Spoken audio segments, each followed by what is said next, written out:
Perkenalkan, nama saya Windianang Parapean dengan NIM 221414054. Perkenalin, nama aku Stefani Aurelia Kase dengan NIM 2422144055. Perkenalkan, nama saya Octaviani Daryanti dengan NIM 2422144058. Perkenalkan, nama saya Katarina Juliana Pinkan dengan NIM 2491144085. Perkenalkan, nama saya Gabrielita Naya dengan NIM 148.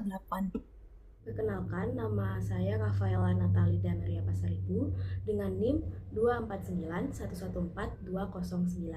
Pada kesempatan kali ini, saya akan menjelaskan mengenai kasus pembubaran ibadah yang terjadi di Bantul, Daerah Istimewa Yogyakarta, yang sempat menjadi perhatian masyarakat dan ramai diperbincangkan di berbagai media.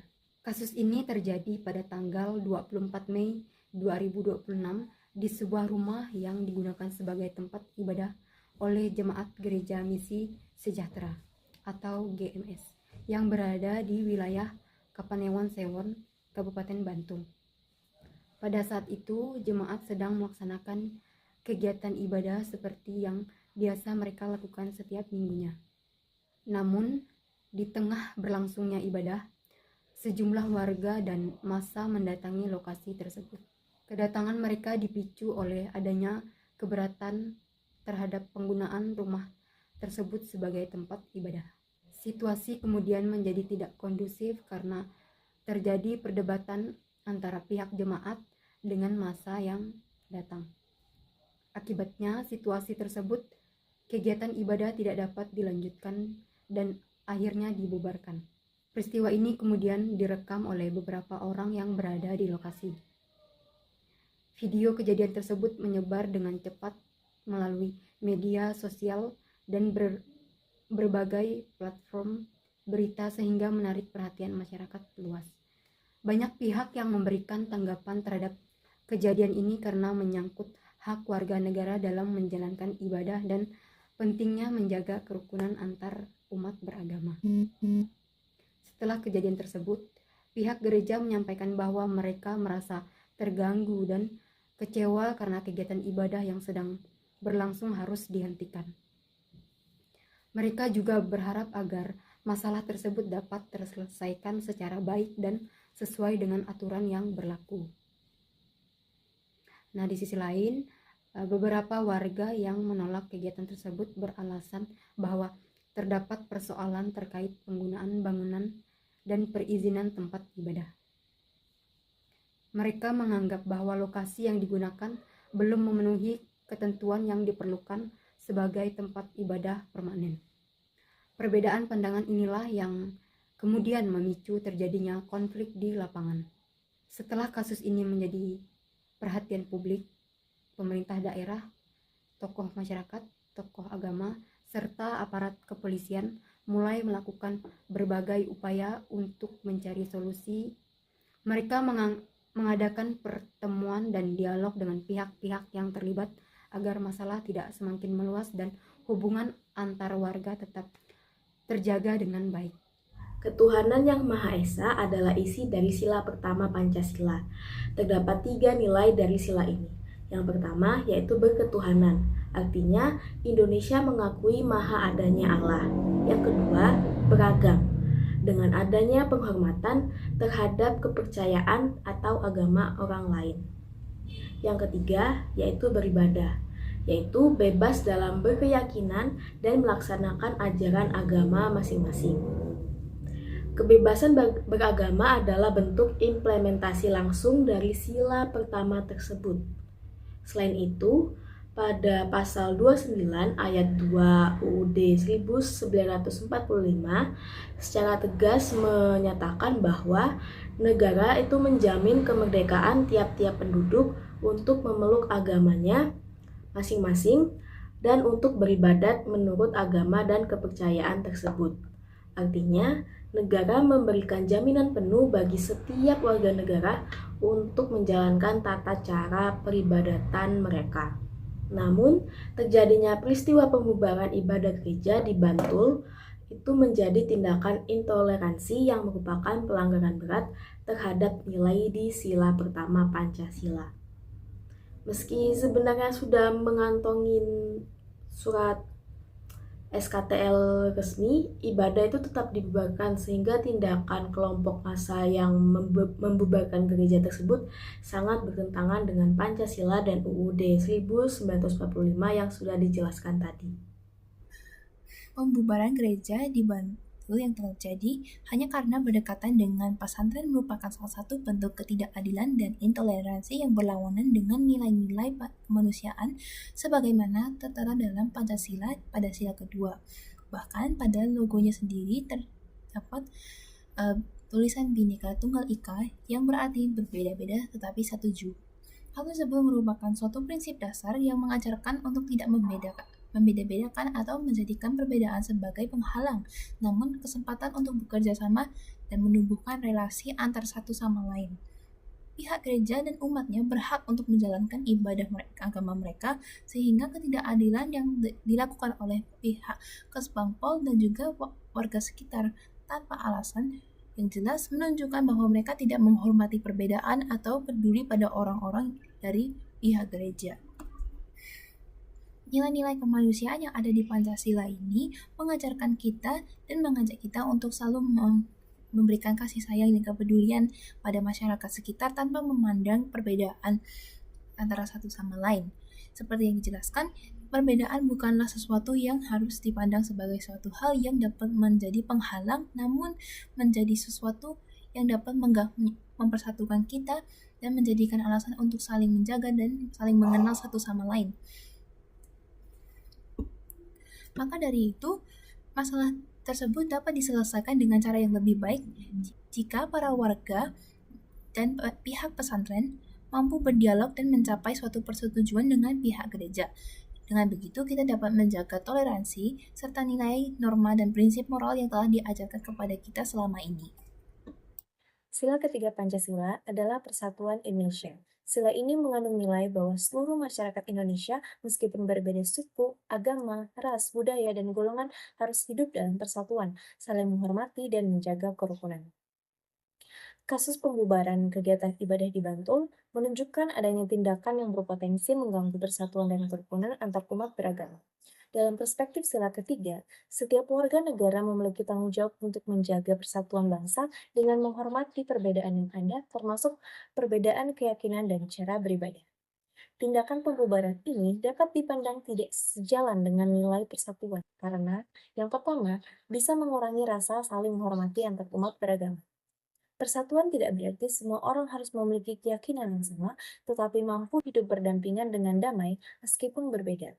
Pembubaran ibadah ini menunjukkan kurangnya penghargaan terhadap keberagaman tersebut. Yang kedua, berpotensi menimbulkan konflik sosial. Jika suatu kelompok merasa haknya untuk beribadah terganggu, hal ini dapat memunculkan ketegangan dan merusak hubungan harmonis antar warga yang selama ini telah terbangun. Yang ketiga, menghambat terwujudnya kerukunan nasional. Indonesia dikenal sebagai negara yang majemuk. Kerukunan antar umat beragama merupakan salah satu fondasi penting dalam menjaga persatuan bangsa. Tindakan yang menghalangi pelaksanaan ibadah ini dapat melemahkan semangat persatuan tersebut. Dalam menghadapi perbedaan, masyarakat seharusnya mengedepankan dialog dan musyawarah apabila terdapat permasalahan, menghormati hak setiap warga negara untuk menjalankan ibadah sesuai keyakinannya, menjaga toleransi dan kerukunan antar umat beragama, mengutamakan kepentingan persatuan bangsa di atas kepentingan kelompok tertentu. Pembubaran kegiatan ibadah di Bantul tidak mencerminkan nilai persatuan Indonesia karena dapat mengganggu kerukunan, toleransi, dan persatuan dalam masyarakat yang majemuk. Oleh karena itu, penyelesaian masalah sebaliknya dilakukan melalui dialog, saling menghormati, dan menjunjung tinggi semangat persatuan agar kehidupan bermasyarakat tetap harmonis. Jadi bayangin kita lagi ibadah terus tiba-tiba ada oknum atau ya begitulah menghentikan kegiatan ibadah secara tiba-tiba, pasti pada kesal kan, rasanya kayak gimana, kayak kita tuh menghargai orang lain beragama beribadah sedangkan orang lain tidak menghargainya. Tapi Dalam video kali ini kita tidak membahas dari sisi perdebatan atau dari pihak mana yang benar ya, tetapi kita tuh akan melihat dari sudut pandang Pancasila keempat, yaitu kerakyatan yang dipimpin oleh hikmat kebijaksanaan dalam permusyawaratan perwakilan. Jadi dalam sila keempat ini mengajarkan bahwa setiap permasalahan yang terjadi di tengah masyarakat kan seharusnya diselesaikan secara musyawarah, bukan secara sepihak. Tapi perbedaan itu tidak boleh langsung berujung pada konflik terbuka di lapangan. Jadi harus ada komunikasi yang baik terlebih dahulu sebelum mengambil tindakan. Nah, jika dikaitkan dengan sila keempat, kejadian seperti ini menunjukkan pentingnya dialog dan koordinasi sebelum masalah menjadi besar. Seharusnya tuh pihak-pihak yang terlibat bisa bertemu lebih awal, misalnya antara pengelola kegiatan, masyarakat sekitar, dan pemerintah setempat untuk membahas izin, aturan, dan solusi yang bisa diterima oleh semua pihak. Terus sila keempat ini juga mengajarkan kita tentang sikap bijaksana dalam mengambil keputusan. Itu artinya keputusan tidak boleh diambil secara emosional atau tergesa-gesa. Harus ada pertimbangan dari berbagai sudut pandang agar tidak merugikan pihak lain. Terus selain itu juga nilai penting lainnya adalah menghargai pendapat orang lain. Dalam musyawarah, setiap orang tuh punya hak untuk berbicara, tetapi juga wajib didengarkan. Dengan begitu, keputusan yang dihasilkan bisa lebih adil dan tidak memihak satu pihak saja. Nah, tujuan akhir dari sila keempat ini yaitu mencapai mufakat atau kesepakatan bersama. Nah, mufakat ini sangat penting agar tidak ada pihak yang merasa dirugikan atau diabaikan. Karena pada dasarnya hidup bermasyarakat itu mengutamakan kepentingan bersama, bukan kepentingan pribadi atau kelompok tertentu. Jadi dari kejadian yang viral tersebut, kita bisa belajar bahwa penting sekali menjaga komunikasi dan musyawarah dalam menyelesaikan masalah di masyarakat. Jika nilai sila keempat benar-benar diterapkan dengan baik, maka konflik seperti ini bisa dihindari atau setidaknya dikurangi dampaknya. Jadi kesimpulan dari sila keempat ini, Pancasila itu mengajarkan kita untuk selalu menyelesaikan masalah dengan cara berdiskusi, musyawarah, bijaksana, dan mengutamakan kepentingan bersama di atas kepentingan pribadi. Ya, yang aku ambil dari kesimpulannya itu mendengarkan pendapat orang lain. Jadi kayak tidak biasa dibilang ego ya, kayak oh ini pendapat saya ini benar ini, jadi harus ikut saya. Jadi dengan begitu kehidupan masyarakat bisa menjadi lebih damai, rukun, dan saling menghormati. Oke, sekian. Baik, sekarang kita akan masuk ke sila kelima. Nah, sila kelima sendiri ini kan berbunyi keadilan sosial bagi seluruh rakyat Indonesia. Nah, artinya nilai sila kelima ini sendiri berisi tentang keadilan, kesetaraan, dan tidak adanya tindakan diskriminasi terhadap sesama warga negara Indonesia. Karena juga kan warga negara Indonesia ini mempunyai hak-hak yang telah dijamin dan dilindungi oleh negara. Kalau kita lihat dari kasus pembubaran gereja di Bantul yang dilakukan oleh kelompok mayoritas ini tuh udah telah melanggar hak konstitusional para kelompok minoritas, dan ini pun akan membentuk ketidakseimbangan yang fatal di mana kelompok mayoritas itu menjadi terlihat lebih dominan, lebih unggul, lebih berkuasa dibandingkan kelompok minoritas.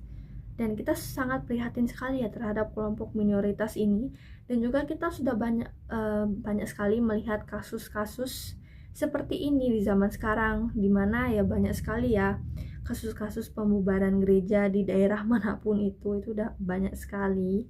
Padahal kita perlu ingat juga ya, mau kita tuh menjadi kelompok mayoritas, mau kita menjadi kelompok minoritas, kedua kelompok ini tuh setara.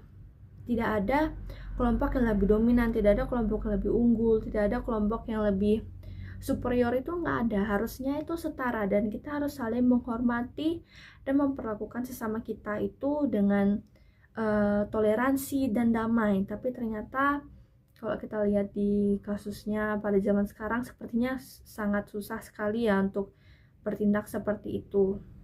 Nah, dari kasus-kasus ini pun kita juga perlu belajar bahwa ya kita harus menghormati sesama, kita menghormati hak-hak manusia lainnya, terutama kita warga negara Indonesia yang sudah mempunyai ideologi Pancasila, dan kita harusnya bisa mengikuti nilai-nilai Pancasila tersebut dan kita terapkan ke dalam hidup kita agar kita menjadi lebih damai dan bisa lebih menghormati sesama warga negara Indonesia.